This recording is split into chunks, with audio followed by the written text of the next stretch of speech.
My name is Nick Spiller. I'm a co-founder and partner at Genesis. I'm an alumni. I graduated from liberal arts in 2014. Also as the founder of the Longhorn Entrepreneurship Agency.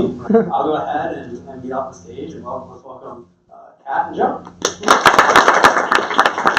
Alright, thank all of you for joining us this evening. I know everyone has a lot of homework, but this is truly an awesome moment for us to have Joe with us here tonight. And thank you, Joe, for being here. Thanks for having me. Yeah, so I have a few questions prepared for Joe, and then I'm going to open up the floor for all of you. So definitely, if you have any questions, keep them in the back of your head so you can ask them.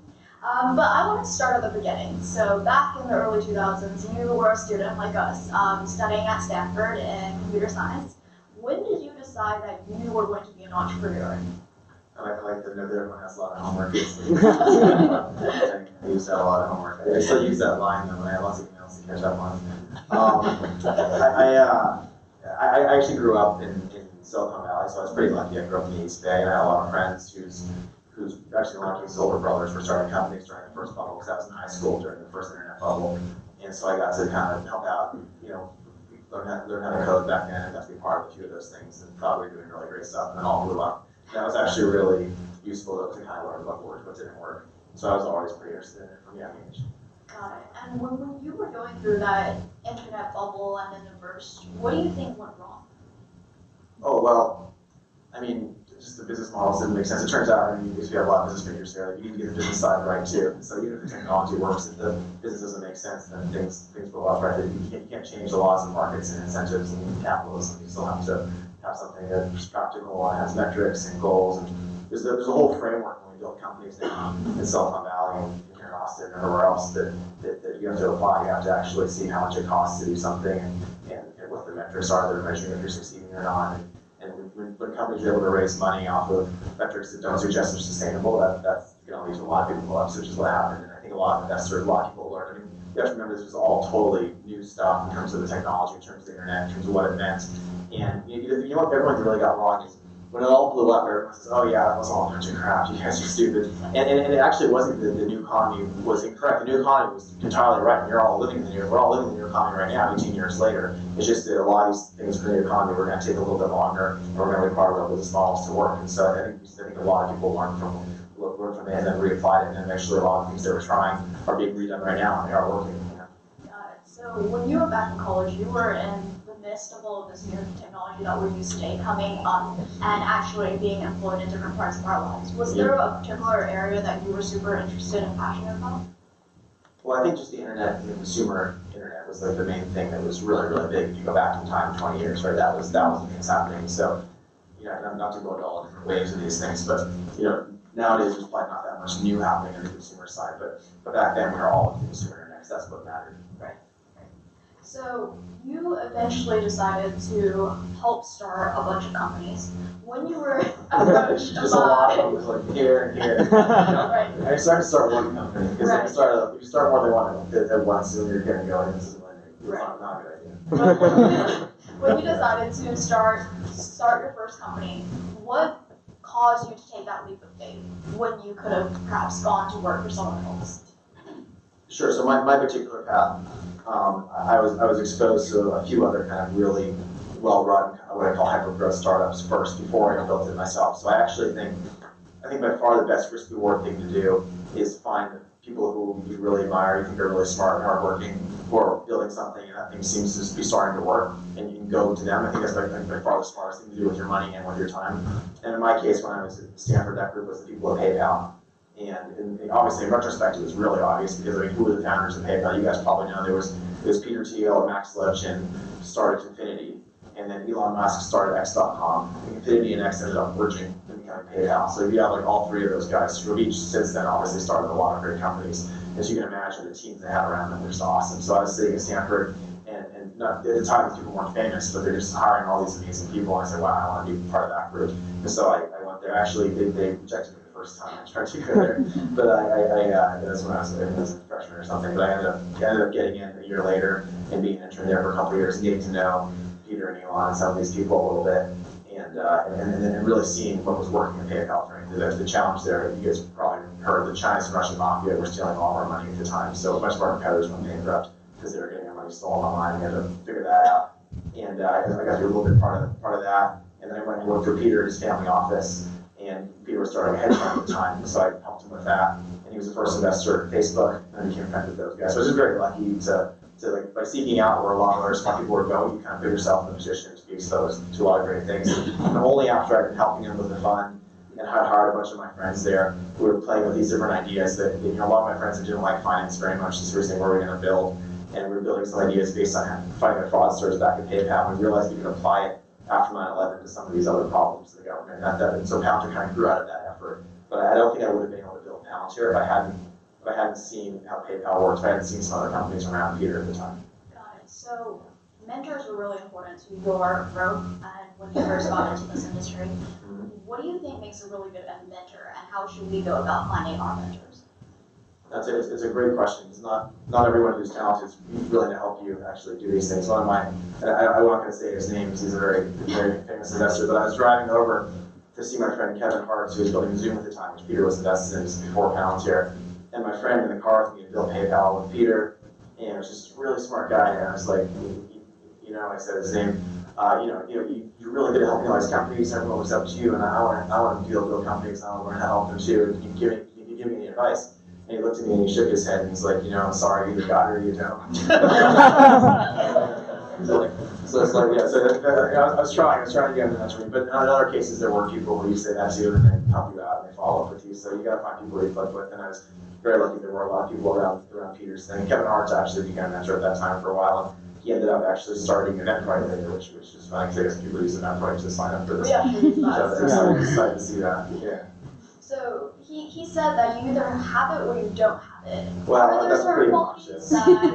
I mean, there's always truth on both extremes, right? I think there is natural talent. Like, I think if you want to be like the fastest 400 meters or a professional, basketball player, and there's probably certain natural talents that you need in combination with like lots of really hard training. And there's probably things like that for different types of roles in the entrepreneurial ecosystem. There's probably certain people who have certain types of talents that make them really good at certain things, and if they also work really, really hard on top of that, they can do even better. So sure, I don't think it's true that everyone can do everything, but I think that most people have some base skill that if they work hard, they can learn how to add a lot of value to a company. So I think it's kind of a notches view. I think almost anyone who really cares about this stuff, thinks about it a lot, works hard, is going to find ways to add value and create value in this ecosystem. So let's go back to Palantir for a second. Palantir works with the government and works with intelligence agencies, but when it first started out, were there any challenges in getting the trust of these huge national organizations? Oh yeah, I mean, like my roommate and I were 21 years old when we were starting it, and they didn't really take us very seriously for whatever reason. I'm not sure. When we told them we were going to run their infrastructure. But basically required a lot of perseverance. We back then I was in California, we'd go to DC every couple of weeks. JetBlue, that's before JetBlue had any kind of business class, so we just back and forth. And every time we'd meet them, we'd get their input on what we were doing, and we'd try to figure out who we should talk to, and they'd tell us why it wouldn't work, but they'd still need us to look at it, and then we'd come back 2 weeks later, we'd have rebuilt it with our friends, and add the things they said that we needed and whatnot, and we just kept iterating a lot, and because we were so persistent, eventually we got them to try some stuff, and we were able to make some progress. Got it. So most of us in this room are 20, we're under 20. How do we gain the trust of these figures? Do we just keep going? Sure. That's like my description is probably not good for someone who's like, so like persistence was really important, but then we also figured out how to have these adults around us who were connecting us in the right way. So Peter was a co-founder, and at the time he wasn't very famous, but he was able to get to people. And so we were able to get to one of my partners who was here earlier, his father was George Tenet, who was in the CIA for a long time, and we were able to get to George Tenet and get his advice, and he was able to introduce us in a certain way. My co-founder Alex Clark, there's five of us ultimately really started Palantir. He's one of them. He's the only one who was non-technical, and he was a philosophy major who's studying under one of the most famous philosophers in Europe. And I guess a lot of the people who are very wealthy in Europe like to pretend they're philosophers. It's like a high status. So it's just the case. So he was doing all this philanthropy with these high net worth people all around Europe, and kind of learned a lot about how this world works. And he was able to meet people and get us to people where we were introduced in the right way. And as a 21-year-old, I didn't really understand status and what that meant. I thought basically status is really stupid, right? Either if your software is best, they should buy it, and if not, they're kind of dumb and but it turns out like how you approach institutions, and if they think you're high status or not, if they think you're coming in the right way, and how they think of you changes how they see the thing, even if it's the same thing either other way. So I got to learn a lot from him and his network about how to approach these problems and how to have that help and tie in. Because no matter who you are as a 21-year-old, you're not going to get taken the right way if you don't have other senior people in the industry kind of bringing you in. So there were 5 people that you consider co-founders in that venture. So now that you're an investor and you're evaluating teams, what type of teams tend to be the most successful? Well, in the startup world, number one, the most important first variable is you have to have a really strong technology culture, in my view, and that's the thing where most companies fail, is they might have really smart, awesome people, but their technology culture is not strong enough. The common mistake is you get some really smart business people, and they try to hire engineers to build something for them, and it turns out that's just the wrong paradigm. You actually need the engineering leaders to be a core part of the DNA of the company. Otherwise, you're not going to iterate quickly. The product side usually is really, really key for the first few years. And so number one, I'd say, is engineering. But we talked about this earlier. Aside from the engineering, I think like the team has to be someone that's able. They have to be able to talk to the leaders in the industry and get their advice, get their feedback, get their help. But then also I'd say, even though engineering is like the first initial core focus, having a well-rounded team where there are people, in our case, Alex Karp was an example, there are people who are really good at communication, they're really good at things other than the engineers, and having them together at the top is really important. So I think Peter Thiel and Elon Musk and Max were a great example of that, where, even Peter and Max, Peter is not a technologist, not a computer scientist. Max is one of the great computer scientists. But combining people like that is really important. That makes a lot of sense. We realized earlier that we have a lot of business majors in this group. So do you have any advice for them for finding their great technologists? You should go take some computer science classes. UT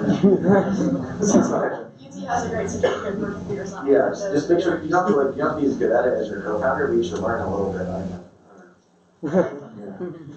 So there's this phrase in the startup world called the trough of sorrow. Have you ever had one of those moments? Oh no, that's like everything. Whenever you start any company, it's like really exciting early on, and there's all these ways in which, because when you look at an industry and you're not to fix it, we can all kind of agree, like, okay, 10 years from now, here's how this industry should be working. And if we could just like build in isolation for 10 years and get some feedback along the way and make sure people are going to use it, like you're like that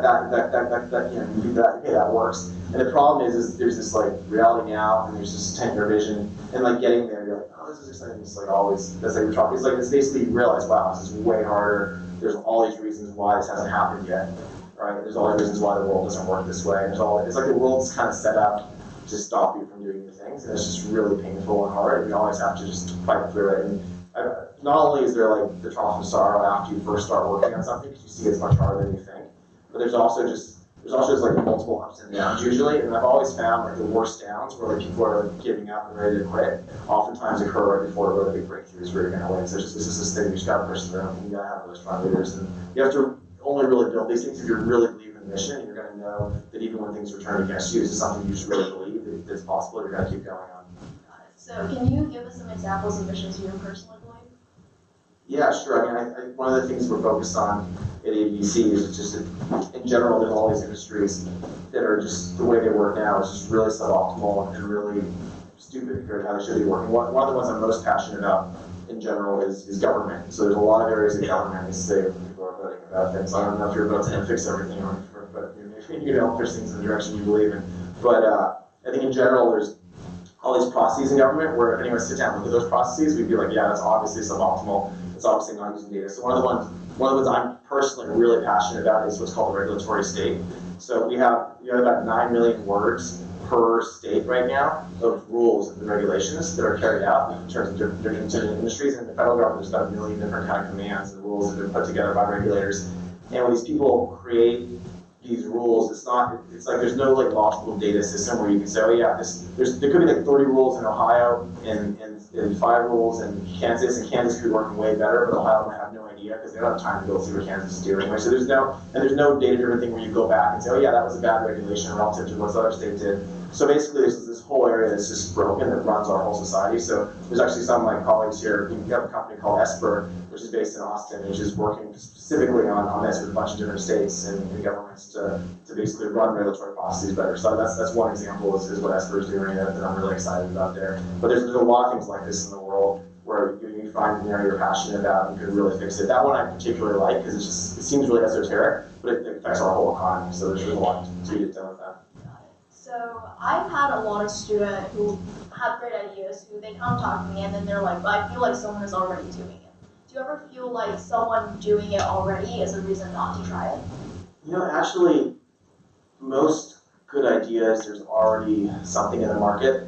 The question is not, is somebody already doing this? The question is, have they already fixed the problems out there? So the reason you thought the idea is probably because the people who are already doing it haven't yet fixed the problem. So if the people who are already doing it are really good and they're growing really fast, and you're like, wow, those people are awesome, and I can see how they're just going to solve this problem in the next few years, maybe you probably shouldn't just go and try to compete with them. It seems like really not necessary. I mean, I like to think of companies as missions. It's not that everything has to be done for the reason of helping the world or whatever. But if you think of it in those terms, I think economic value and solving problems tend to be very aligned. So you basically think like, by starting this company, are you solving a problem that might not have gotten solved otherwise, or might not have gotten solved as well, or might not have gotten solved nearly as soon? And if so, that's adding value to the world. You're probably going to be looking at economic value as well.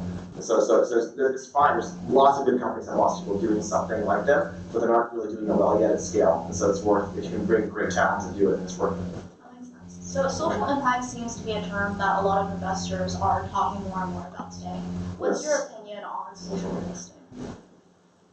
Well, there's lots of different ways to take this.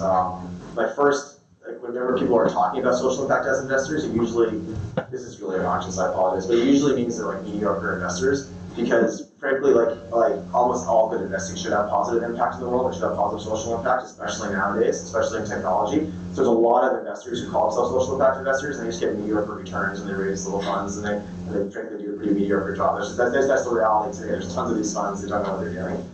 I think the very top funds that do the best also tend to focus on having social impact on the world, having positive impact on the world.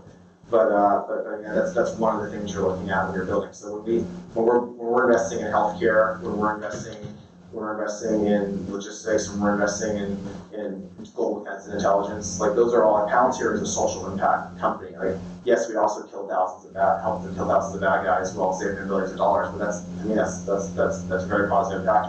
At the same time, Palantir has a philanthropy arm that has gone and help disaster relief. We do all sorts of different types of things that are impact.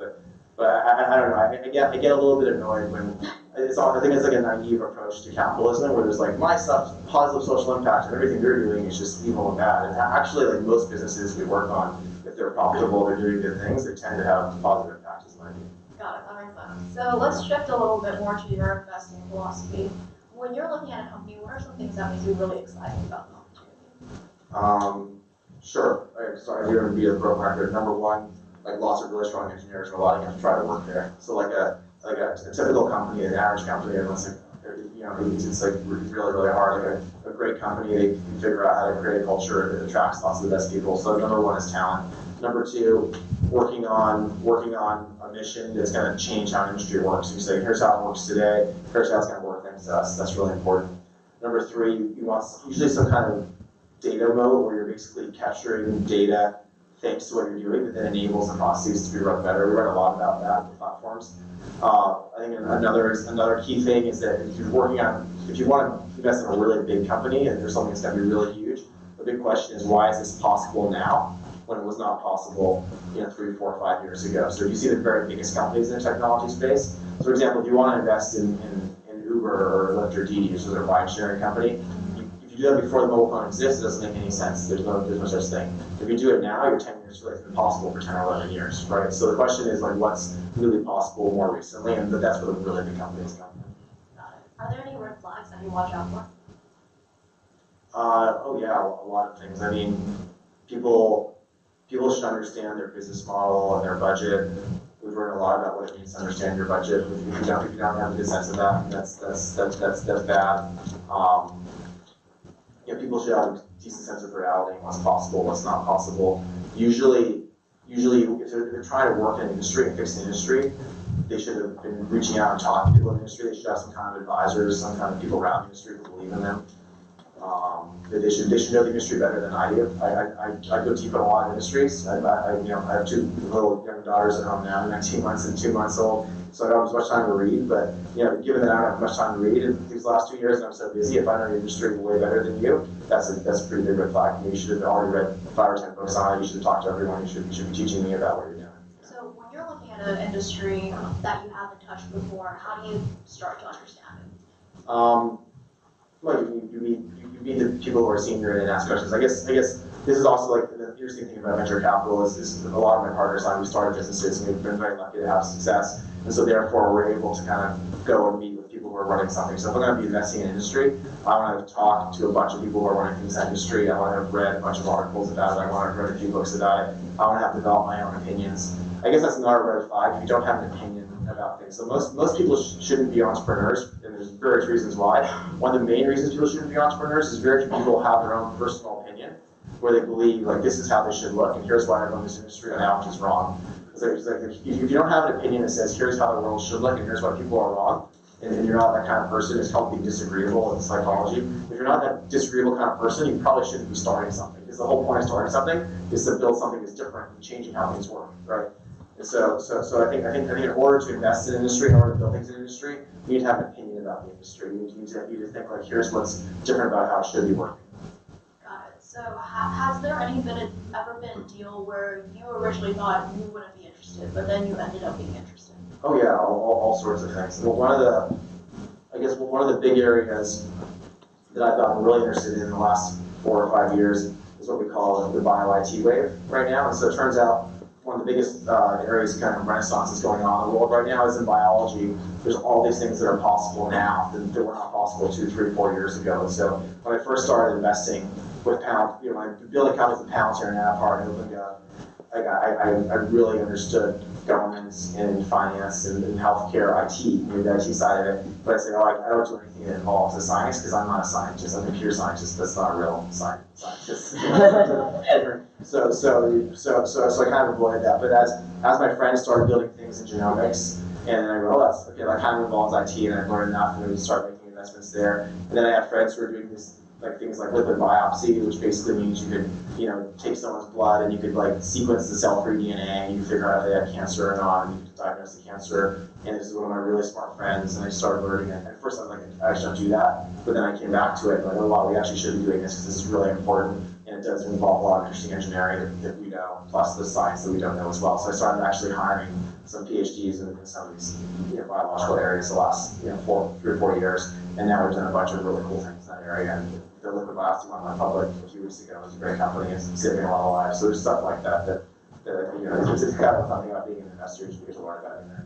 That's super awesome. Healthcare is a challenging space though because there's a lot of regulation. The FDA is always involved. How do you think about those type of implications from an investment perspective?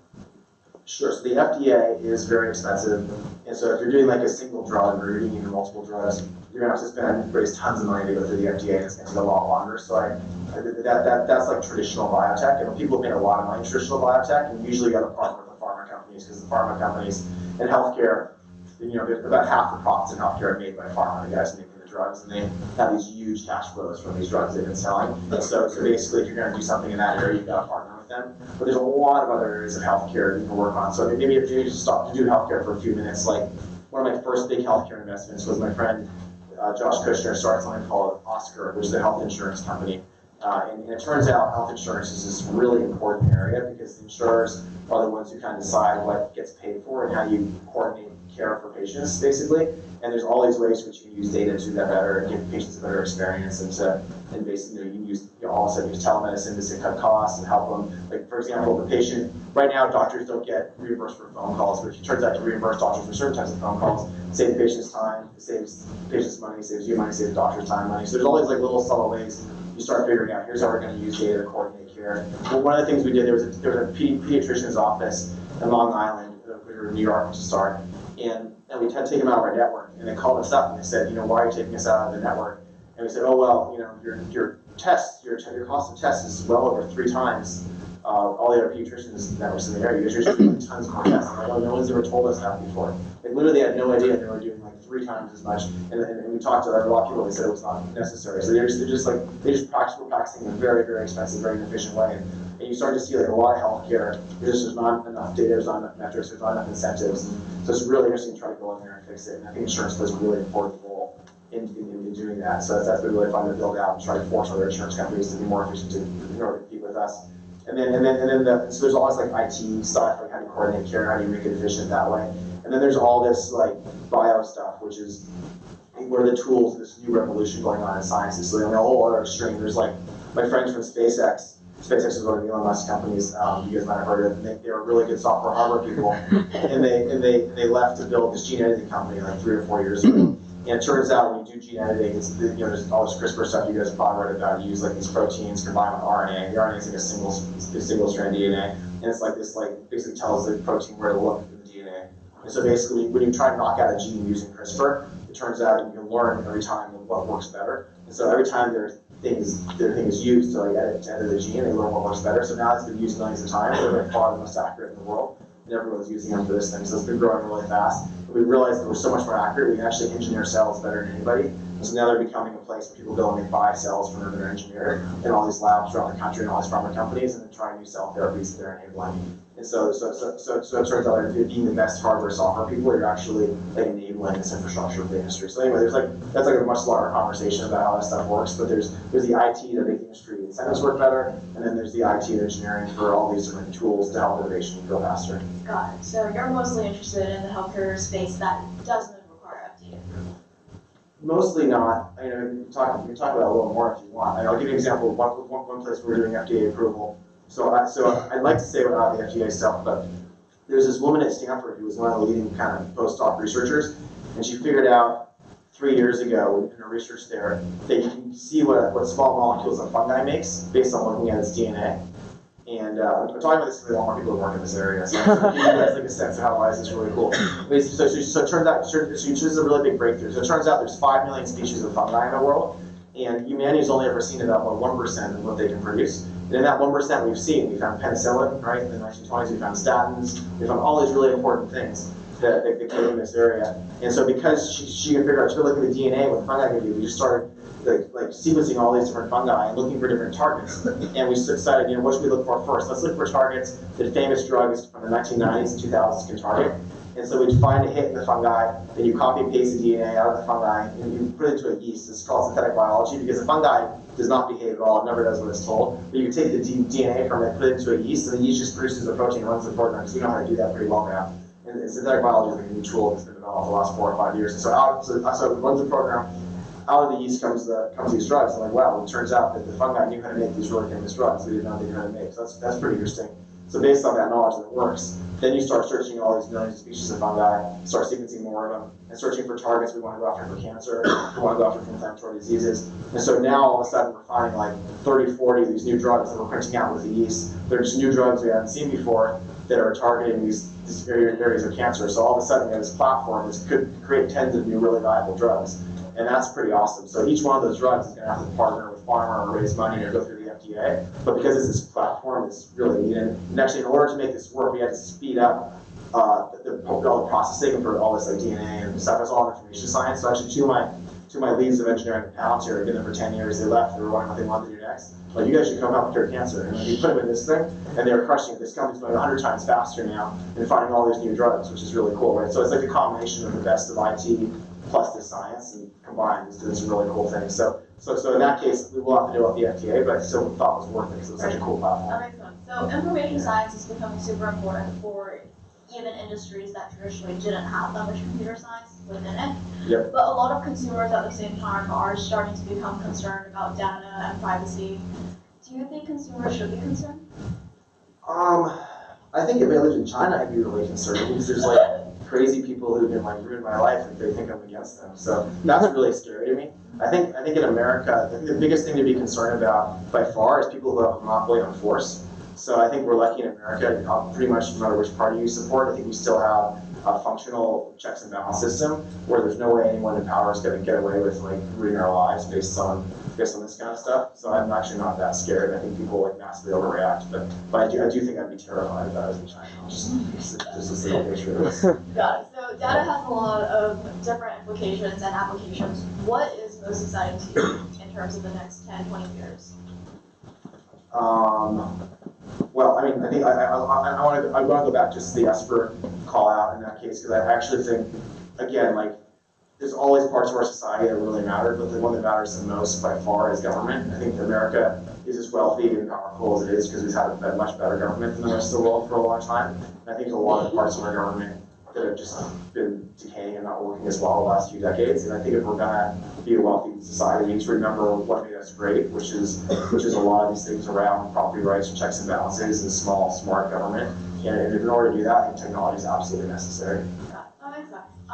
Maybe you could tell us a bit more about Adcar. It's a wealth management software, and this year it just got $1 trillion in assets. How did you come up with that pain point, and how did you decide to go into the space for? Sure, maybe I'll give some like high-level context on the philosophy of how we're looking at spaces on that, and then mention what Adcar is. One of the biggest things that I focused on in my career is what we call the smart enterprise software wave over the last 10 years. So if you want to look at kind of how things have evolved in Silicon Valley, we're talking about how certain things are possible now that weren't possible in the past. So when you get new things that are possible, you get these waves of companies, right? Because all of a sudden, all these things are possible. So the very first wave of companies that hit Silicon Valley in the modern era was basically, almost 100 years ago, we started getting all the electronics companies. And you guys probably heard of the very most important electronics company started in Silicon Valley. It was dominant for a long time. It was basically the top 2 students in Stanford Electrical Engineering. There was no computer science back then. It was 1930s. And the professor Terman was this really famous, awesome guy. And his top 2 students were Dave Packard and Bill Hewlett. And he helped them start something called Hewlett Packard. and they basically recruited like a ton of their smartest friends, locked up at MIT, Caltech. They just like kind of seeded Silicon Valley because they brought all these people, and they started this electronics company that was just dominant for like 30 years there. And obviously it's still around, still a big company, but that kind of helped create Silicon Valley. They created Casual Fridays. They did all sorts of things that were near the 40s and 50s. And then what happened next? The next wave was that we invented the transistor, right? There's like 3 guys who won the Nobel Prize for the transistor. One of them was this guy Shockley. You guys heard the story about Shockley? It's like, so basically he got together again, like 8 of the smartest people who he thought were the top up and coming kind of PhDs in this area of this semiconductor transistors thing, and he brought them together to start a new company called Shockley Labs in Silicon Valley. And it turned out this guy Shockley was a real jerk. He kept giving them lie detector tests and all sorts of stuff. And they really didn't want to work for him anymore, so they left. And they were called the Traitorous 8. And they started something called Fairchild. And I like Traitorous 8 because I'm like, funds APC. So but these guys at Traitorous 8, like one of them was like Moore's Law. One of them was Kleiner, started Kleiner Perkins. Another one ended up starting Sequoia, the 5. So the top 2 funds came out of these 8 guys. There's always, so it's kind of interesting because HP kind of does all these big things, then this Fairchild does all these big things. And a bunch of these guys, the reason they started the first venture funds was because all of a sudden you had computers everywhere. And with computers everywhere, you need software. So they started kind of the first wave of enterprise software came from these people who were selling computers. Like, oh, we need software because this logistics company, this government, this hospital, I'm not going to buy my computer if there's not something to do with it, right? So all of a sudden, they started building the first enterprise software in the 60s and 70s and 80s, and that was this giant wave. So you had electronics, the transistors, semiconductor, that's why it's called Silicon Valley. Because it's silicon to make the semiconductors. Then you have the enterprise software wave. Then you have all these companies connecting them and helping them share data. It was called the networking wave. Cisco, of course, being the biggest of those. And the networking wave kind of led that technology to basically the internet and to consumer wave. So then you have the big web bubble. So most people, when they think of technology, they think of the consumer wave, right? Because the last 20 years, that's where most of the money's been made. It's like Yahoo and Google and Amazon and now with mobile stuff, Snapchat and whatever else. But really consumer wave, even though it's been dominant for like 15, 20 years, it's only kind of one little snapshot of these 5 big waves. And the biggest thing that a lot of us have worked on in the last 10 years now is we're going back to these original enterprise software companies from the 60s, 70s, and 80s. And for the very first time, we're replacing a lot of them in these industries. So you're going to these logistics companies, into these hospitals, into these banks, into these governments, and you're saying, like, this software was great when you built it in the 1970s, but it's just like now it's kind of ridiculous. It's like this black and white or black and green screens. And obviously, if you're a company or a government, there's all this data you want to be using. There's all this data that exists nowadays to do your job better, to make the process smarter. But you really can't harness that data with the software from the 1970s, right? It's a joke, the software from the 1970s was built to do very linear, very simple, straightforward things. So basically you need non-linear software, you need dynamic software, you need stuff that's intelligent that lets knowledge workers take in data and work with it and share it and make better decisions. And so what you get is you get a bunch of these what we call vertical enterprise platforms, specifically building data platforms to fix these industries. And that's been a very big wave. You know, on the consumer side in Silicon Valley, there are really only 20 or 25 very big companies that emerged in the last couple of decades. Whereas on this kind of smart enterprise side, there's probably more like 200 to 300 of these, because the company that dominates like a specific part of healthcare data is different than the company that dominates, you know, mortgage lending data, which is different than the company that dominates this area of logistics, right? They just are, they're different workflows, different data. So you've had like a bunch of these companies being built there, and that's my fund originally was just investing in a lot of those, and it's gone really well. And the question as an entrepreneur is which of these platforms are the most important, which ones don't exist that should, right? That becomes a really interesting question. And you know, when Palantir was working, originally we were global defense and intelligence, we started working with the banks and started learning a lot more about how finance worked, and we realized that finance is not nearly as data-driven as it should be. And each of the banks are kind of like their own walled cities, they don't like to talk to each other, and so there's all these ways data does not flow. We realized there should be a platform in the world that existed, that a lot of wealth sat on top of it, and things could talk to it. Because if you think about finance, finance is like money, money basically talking to like products and services. And products and services offers money, right? That's what finance is. So the question is like, what's the platform the money sits on? And we mapped it out. We realized for a lot of the biggest wealth managers, biggest banks, and other places like that, there was not really a good modern smart enterprise platform. So Autopar is kind of smart enterprise platform for wealth management. And we started it, I guess, like 8 or 9 years ago now. And yes, it's about $1.4 trillion on the platform. It's growing really fast. And just solving all the needs of all the wealth managers, allowing all this stuff to talk to each other in ways they couldn't before. So I'm really proud of that platform. I think it's going to be a very, very valuable company. It's super esoteric, so no one knows about it. Because it's just like hundreds of family offices and wealth managers on it. Got it. So since we're on the topic of disruptive technology, blockchain and Bitcoin has been on everyone's mind for the past year. I have to ask, what's your opinion? That's my opinion. We have about 34 people at my firm. One of my associates made like $6 or $7 million from trading Ethereum. It's super annoying. Did you invest? Yeah, I made a little bit of money, but he did much better than me. Actually, I'm very good friends with my co-boss and twins as well, who put a bunch of their money in that they got from the lawsuit after Facebook into Bitcoin under $10. And they took like a tenth of it off for like a 10,000 or something, and now like they still have like $1 billion left. So it's pretty impressive. So I do have friends. But you know, it's funny, when I first heard about Bitcoin, it was my friend this was like right at the beginning, and he was telling me about these two new things I never heard of before. It was like spending a bunch of time telling me about Bitcoin, and he's spending a bunch of time telling me about Burning Man. These both sound ridiculous. But no, so I'm a small investor in the currencies. I still think the currency is the best bet. I think the reason the currency has done well is because of places like, frankly, China and Venezuela and Russia and places where people don't trust the government and don't want to have all their money, you know, there. In Venezuela, you can't even have a currency other than maybe the dollar or Bitcoin. So you have a whole economy is running off this, and it really lets the miners in China that made the ecosystem really big. So I think it's like, I mean, a lot of people in Texas are probably probably against fiat currencies as well. Maybe not in Austin, but like people are into gold in Texas is like a traditional thing. And so it's kind of like that. It's like an anti-fiat currency bet, which I think is probably a pretty smart bet. It's better than gold, probably in terms of how this stuff should work. In terms of like crypto, like in terms of blockchain companies, there's just way too many, and I'm super skeptical. I've seen maybe like 2 or 3 good uses of the blockchain for real, and everything else is like you should just be using the cloud and the database, and you're just trying to call it blockchain because you think that's going to help you raise money. My general interpretation. So the way a lot of them are raising money is through ICOs nowadays. What do you think is the benefit? Like ICOs, one like this, and then like this. Yeah. Right? Just track it. I mean, the reason all the ICOs were so successful, one, of course, just a bubble and everyone's into it. But 2, you had this massive appreciation in the cryptocurrencies. So if you're someone who owns tons of like Ethereum or Bitcoin or whatever it was, and you want to get your money diversified by going into an ICO. So people were buying ICOs at inflated prices because it felt like free money to them. So I think there are a few good uses for blockchain companies. I'm not completely against them. I think that the 99% of what I've seen though, it doesn't need to be blockchain. It's pretty silly. So ICO is just another way of doing these things. I think most people will try to lose most of their money they do with ICOs. That makes sense. So let's bring it back to our audience today. Most of us are college students. We're thinking about where to go next and what to do in college while we're still here. Yes. Do you have any advice for what you wish you could have done in college? I wish I probably should have thought and had a lot more fun. I was working really hard. You should enjoy being in college. It's a pretty cool time in your life. You probably shouldn't. I think, at least in my case, I always thought people were thinking about me more than they were. So if you don't, you should probably realize no one really cares that much about you. Just have fun. It's easier said than done. I guess from a business perspective, I think it's really important to work in project classes and to work on projects and get to know people you want to work with in the future.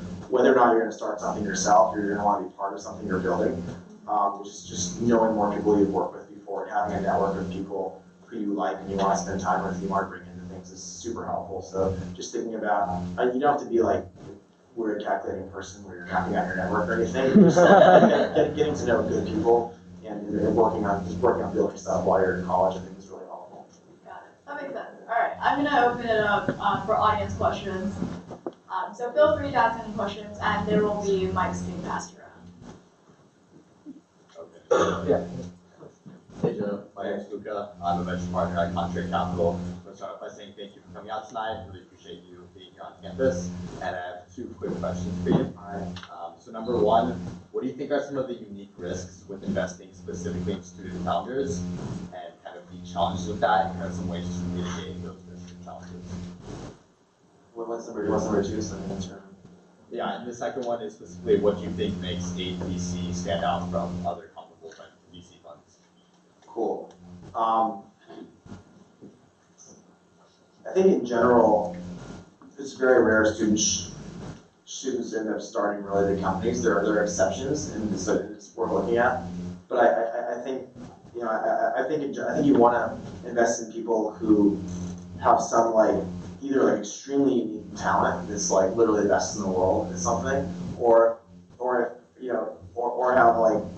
have some really unique experience. Usually students aren't old enough to have the experiences to know how to build these things and run these things. So if someone's been in a few other places and been tied to some amazing things, or there's something that they've done that just completely blows us away, that apparently shows that they're really good at this, and then maybe they should be a founder. But most people probably shouldn't be founders at this age. And this is maybe this gets what a lot of entrepreneurship groups tell you. I think entrepreneurship is awesome, and everyone should want to be involved in entrepreneurship. But I think most people probably shouldn't be entrepreneurs, especially not when you're super young, unless if you have an idea that you're just obsessed with and you love.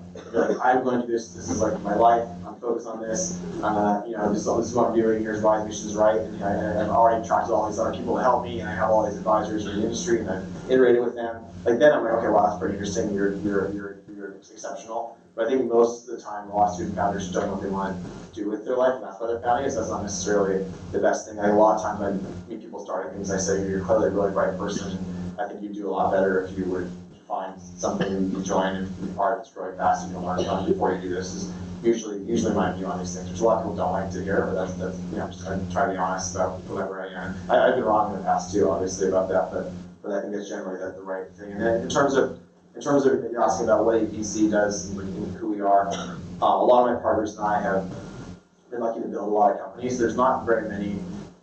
There's only 7 or 8 other venture firms that are run by people who build the very big companies in the valley, and they're kind of our peers. I think what's unique about us is, first of all, I think you want people who have built big things and have networks and can get to everybody. So if you've built something that's successful and you've had a lot of success, and you're lucky to invest in things that are working, and you kind of call up and get to anyone who runs things in the industry, and that's really helpful. It's an advantage you can give to your companies. And then also the fact that you're tied to a lot of really good companies means there's other CEOs you can learn from. So it's like a network to become part of. But I think what's unique about us, other than that, is we're actually the youngest of all of these kind of big successful funds in terms of our average age. A lot of us are in our late 20s and early mid-30s. I do have partners who are, I have one partner who's a little bit older, who's run a bunch of engineering teams in the Valley over the last 35 years. But I think we have more energy, we're more like a startup because there are a bunch of really young people who build companies, which is kind of fun. Right. Thank you, Joe. Yeah. If you could raise your hand, so we have so many questions.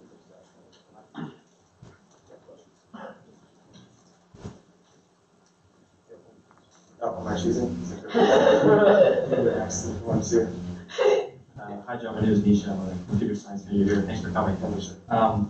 When you talked about healthcare, the development of healthcare, you seem like you make an analogy where you almost a program with a lot of software engineering principles to solving a lot of the health problems. How accurate do you think that now?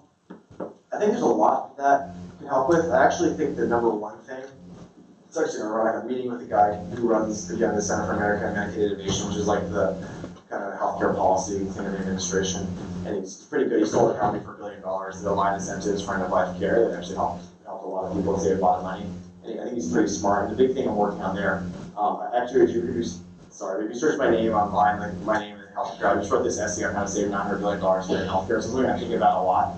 And I think aligning incentives is a really, really big part of it. There's just all these areas in which incentives are misaligned, the policies accidentally kind of screw that up.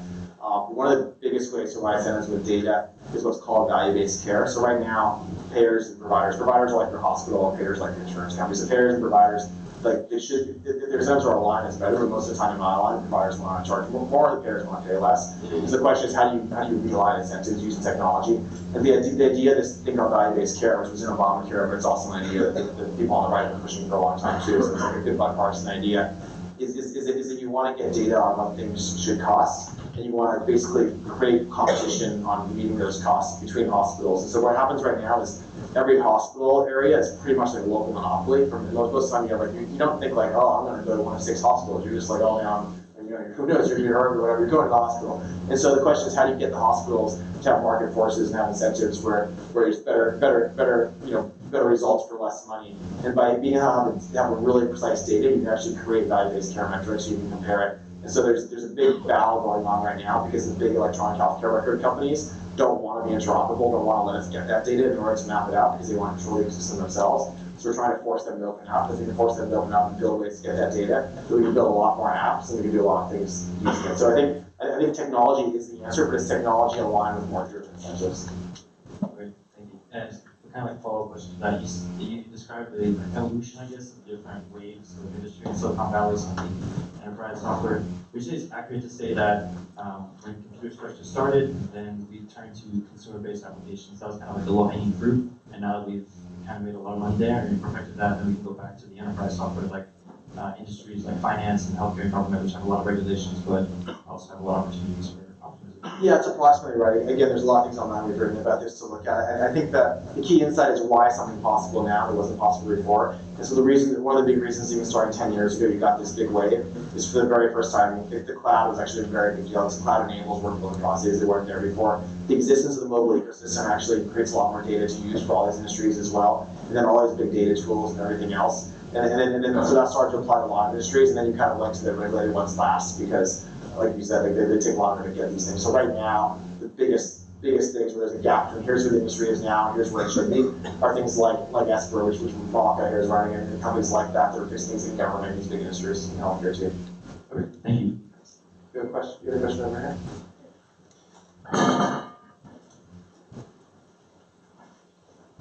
Hey Joe, I'm Jim. I'm an engineering alum visiting. It's really cool that you're here. Thanks, Jim. Great job here making that.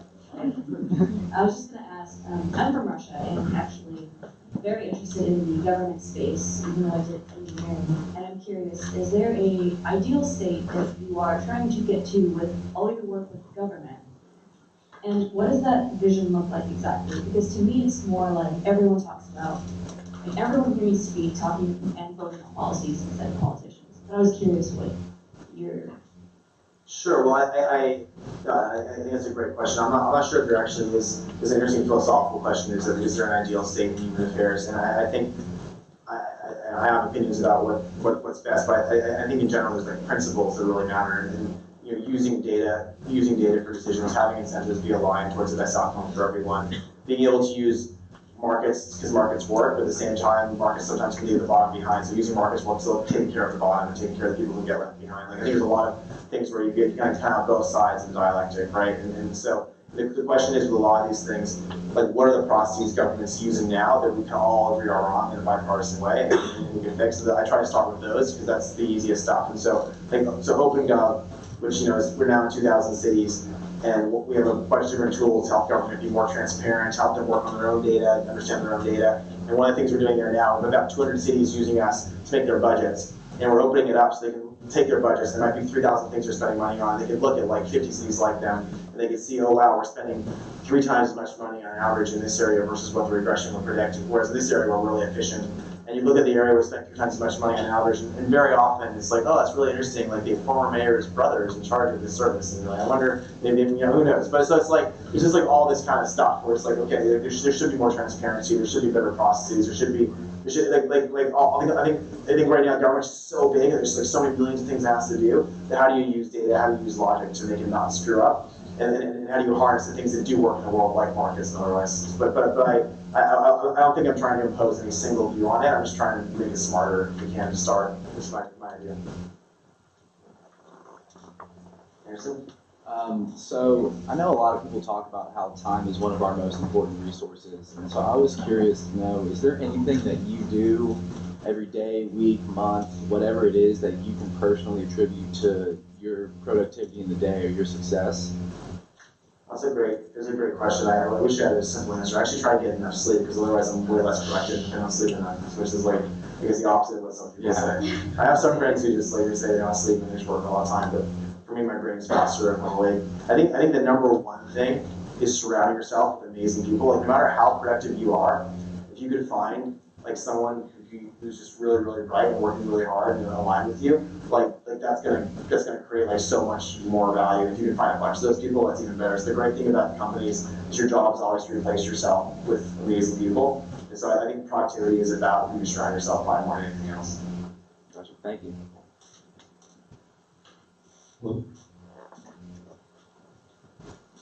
My name is Brandon. I work as a venture analyst for a firm out of El Paso. My question has to do with micro-facility space. Right now, we have a lot of startups like Bird and Lime. Yep. And, I noticed walking around Austin. Yeah, exactly, right? So they're raising at these really extreme valuations, but at the same time, what it really seems like is Uber and Lyft are a unique advantage to kind of take over the space. Because, I mean, in LA recently, they're doing a subscription where you can free rides, well, not free, but you pay a subscription and unlimited rides for bikes or scooters. Yep. So does that mean that really unless Bird or Lime go and create their own rideshare service, that they're basically, you know, if they don't do that, they're kind of going to be beaten by... I think it's a really interesting question. I'm not currently invested in the scooter space, although my friend David Sachs, when they were superstars from the PayPal days, led the A, and I think the first one of these was Bird, I guess it was, right from Santa Monica or whatever. And he seems really bullish on it, but he seems to be eager to raise like a ton of money for it, because I think he's this kind of thing you gotta get really big fast to compete with the big guys. It's the whole thing is kind of funny to me. I think it's definitely actually a positive thing for the world overall. It's probably a better way to get around cities, a better way to do things. It's one of the only networks we've seen in this consumer space that's new in a long time. So there's a lot of money chasing it because people love to own these consumer networks. And I think it would be ironic if they ended up getting beaten by the very, very big guys. I think that's the battle right now. And because I'm not invested in companies, I haven't seen the numbers. But my intuition is that if the big guys play their cards right, they'll probably smash a lot of them, and they'll probably end up buying the ones that are left. The only other interesting question is if the government gravity really matters here. San Francisco, we saw, of course, ban a bunch of these, and it may be the case that the government picks the winners, which is not my preferred methodology here. So that could throw a wrench in it, because now that Uber's been around for 10 years, a lot of governments were much more proactive because they kind of built in the antibodies to go after things like this they didn't really even have 10 years ago. So it's going to be interesting to see if it's harder now on that. How's it going? My name is Quinn. I'm a Life Engineering student here at Entrepreneurship. How often do you make your decision to invest in a company based on the idea versus how often the choice to invest based on the people and the founders who believe in their abilities? I think you start companies based on ideas, but then you should be investing in companies based on teams and people. Is generally how these things work. Even when you start things, you can only start when you find the right people around you. So I think, but you know that said, I think there are cases where an idea is just so powerful that you end up compromising a little bit and trying to help them build the team. You know, so I think obviously both of them matter. I think the mistakes I've made though in my career as an investor, a lot of the biggest mistakes were when I really loved the idea, but the team just wasn't A plus and never really got to be A plus. And so I think you can take an A plus team and you can iterate on the idea and make it better. It's really hard to take like a B team and turn it into an A plus team.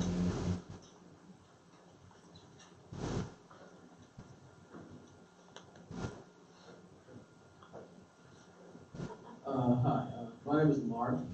Thanks for talking to us, Joe. So I just wanted to know if, as somebody who has such a strong base in technology and the way that you think, has art had an influence on you in the decisions that you make in your career? Has art had an influence on me? I think, yeah, that's a very interesting question. I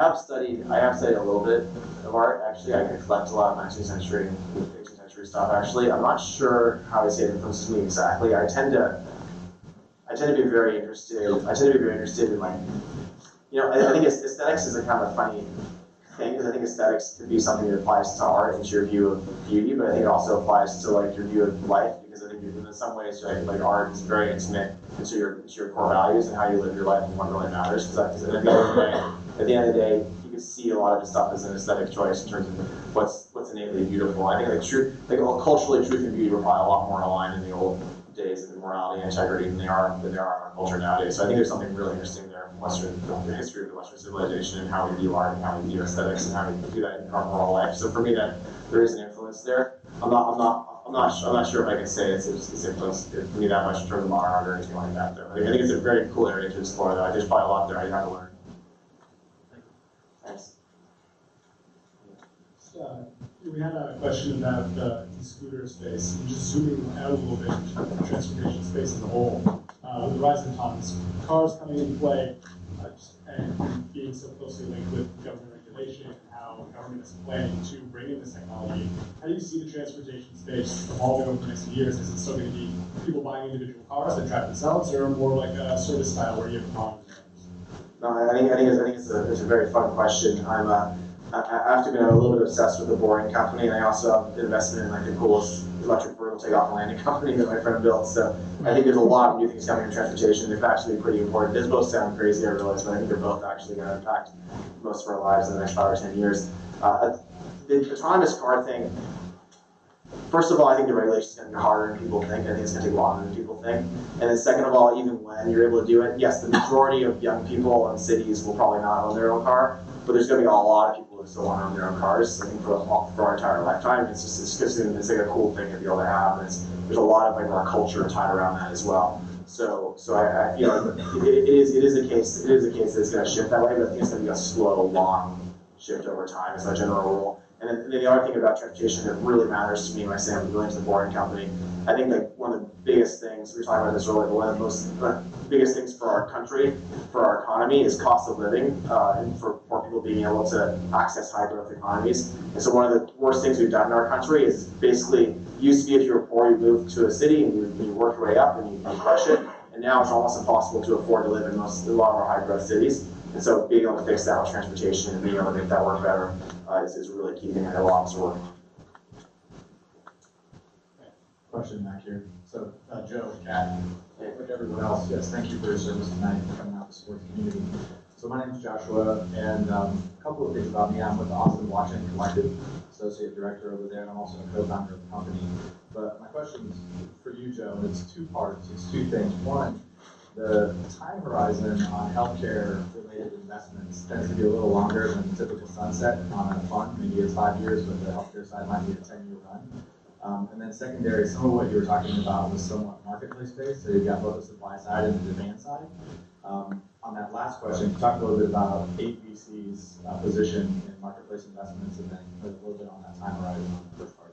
Yeah, sure. I think that's a great point. So all of our funds we've done are 10-year, then you have a few 1-year extensions. And I think a lot of great companies do take 10 to 12 years to build, both in terms of even some of the smart enterprise companies. I think the average enterprise thing goes public in like 12 or 13 years when it goes public, and so it does take a while. And you're right, if something involves the FDA, it can take even longer, which is could be tough. A lot of what we're trying to do in healthcare is not just single drug or dual drug FDA stuff. A lot of it is either tools enabling it, or it's IT companies that are doing things such as Oscar, like health insurance or whatever, which is already really get pretty big in the last 5 or 6 years. But that said, I think you're right. A lot of these, the FDA take longer. You can usually show enough proof points you can tell about how big it is. If it was just literally a single drug going to the FDA, and it's really unclear what it's worth, but it's a platform, which is usually what we're doing, you can usually tell within 5 or 10 years. So proportionally for us, it's not as big of a problem. There are a lot of funds that end up extending to 15 years or 16 years, and it's just kind of a mess. So we try to avoid those, but you never know. In terms of marketplaces, we are invested in a bunch of marketplaces. We're probably more skeptical of things that involve like people and delivery and that kind of stuff. Just the margins are so hard on those, and they need to raise literally billions of dollars in a lot of cases to become the winner and it's work. So we've avoided a lot of like the marketplaces that actually involve moving people around the real world. Even though I think some of the businesses could be really good, but I think there's a lot of other ones. Like one that we're really involved in now is like a marketplace for consumers and home contractors, and they have like $4 or $5 billion going through the platform. We're scaling it really fast, and it's fun. So I think there are some great marketplaces out there to be built still.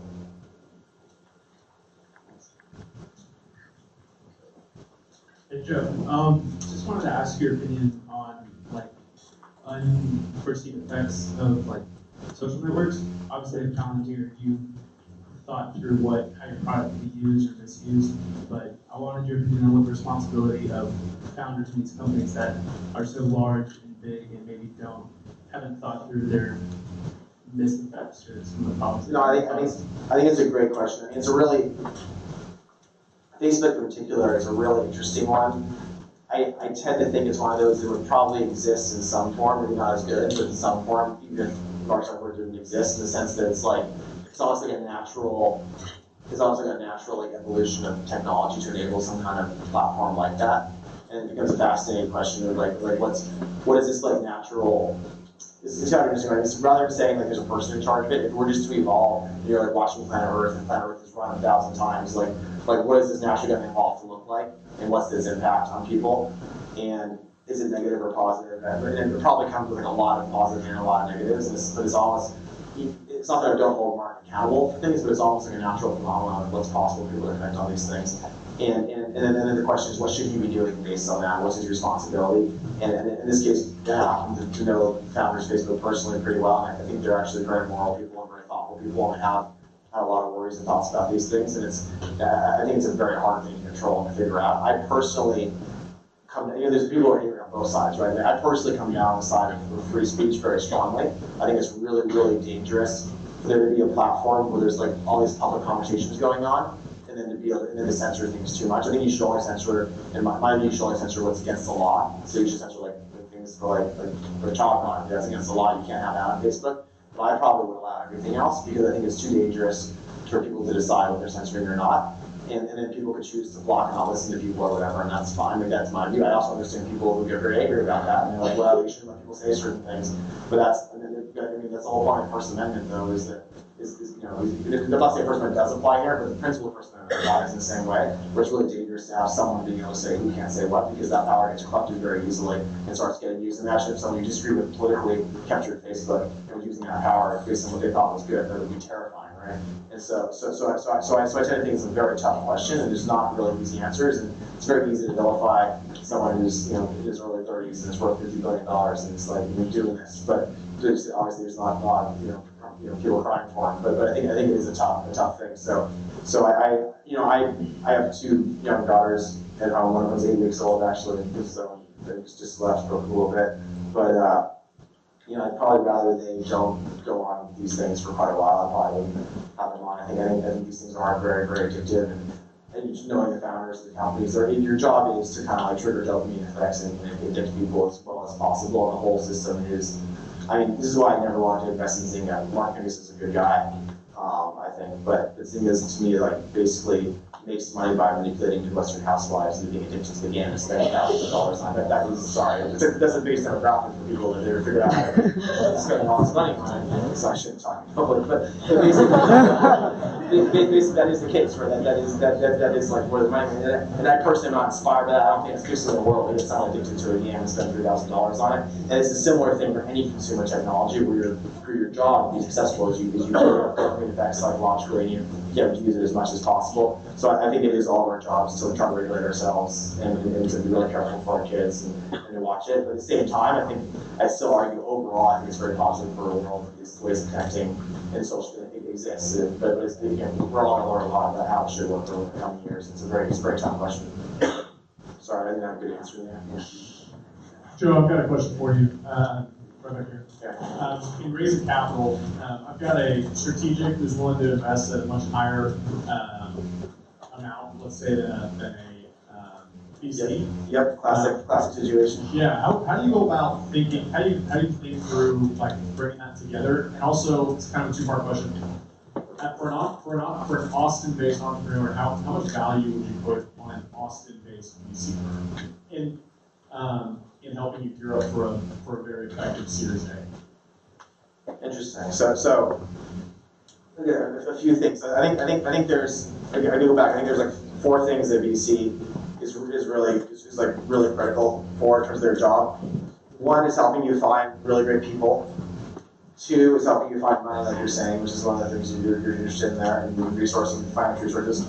3 is like business development relationships, like getting you to close tight relationships with senior people in the spaces you're working in. They'll give you feedback, they'll buy your stuff, whatever. And then 4 is like your strategy or how you run the company, all that kind of stuff. 4 is my favorite to work on. I sit down and just do strategy sessions and everything. But we spend a lot of time in my firm like mapping out like the leaders of our Fortune 500 companies and all the influencers to help you there. And of course, we spend a lot of time on money and talent as well. You have to as a good VC. My guess is that an Austin VC firm will be better here on talent if they're really good than the others. My guess is they're probably, on average, not as good as the very best VC firms at the other 3 things. So I think for talent, I think they're the best. I think the other 3, the very top VC firms that manage large funds that have had good success consistently, are going to have deep networks in all 3 of those that are probably superior on average. I'm sure there's like some amazing firms here too. That's my bias. So if you're just doing it for raising money, I don't know if that matters as much. Strategics are interesting. I'm actually generally pretty positive on involving strategics if you don't give them control. Assuming you're not in an industry that's like a really competitive one where one strategic can be super polarizing and everyone's going to want to work with you otherwise. So you got to make sure they're not polarizing and pushing people against you. But if they're getting you the money you need to get to the next milestone and they're helpful and they're teaching you and becoming a customer or whatever, I think strategics are oftentimes very good to work with. Hi, Joe. I'm going to switch gears kind of talk Sure. about culture earlier, and I want to talk about diversity. And so the 18 Sure. that you talked about, I heard a lot of men and guys, so where do you see women or people of color joining these 18 leagues? If you give us an example. Totally. And when I was talking about the history, you know, that traders say we're all happen to be all white guys back in the 60s, but these days things are starting to get a lot more diverse. We have 9 partners in my firm. 2 of them are women. We'd love to have more women there too. On average, more men are entrepreneurs, and my partners are entrepreneurial. So I think that's why. Also, just to be totally honest, I probably had more friends who were close friends who were guys. So by coincidence, you build things with people you know really well, and it turns out that way. You know, we're actually right now backing this really awesome woman who happens to be a black woman named Phaedra, who's like CEO. Creates before she was in one of our companies and got to know her, and she's starting something in criminal justice reform. It's a really cool software company, and I'm really bullish on her. She's kind of a killer, and she's a really strong person, and so excited to be working with her. So there are people we meet who are diverse in our ecosystem.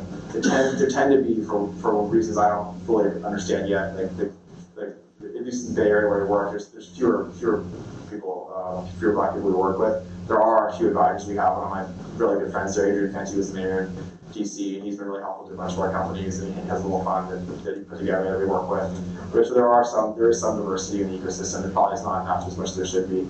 I'm not exactly sure why. On the gender stuff, it's getting a lot better in our networks because a lot of the science stuff we're doing in the bio area, there's a lot more women scientists who are awesome.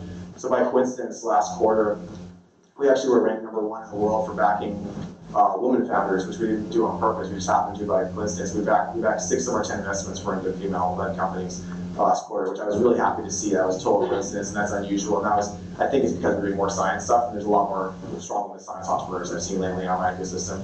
But it's definitely something a lot of us work on, and it's something that there's a lot of training in terms of unconscious bias and stuff that I think is really important, and that's become really popular in Silicon Valley. So I think hopefully the world's going to shift in a more positive direction if we can all work on it.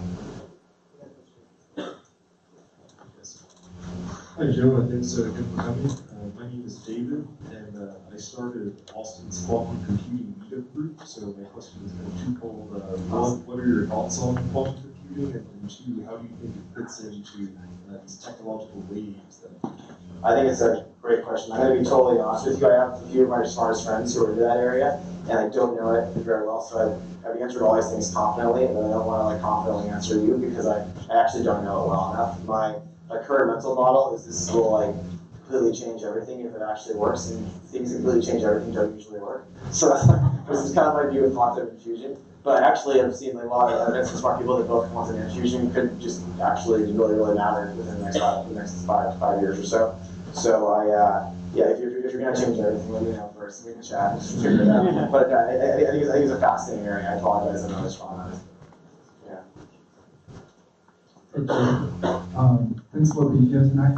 My name is Calvin, and I read some of your articles on Forma, and I just want to say I think you're a really good writer. Thank you. Your writing. My question for you is, you probably read thousands of books. What would be the top 3 books that influenced you the most, and why?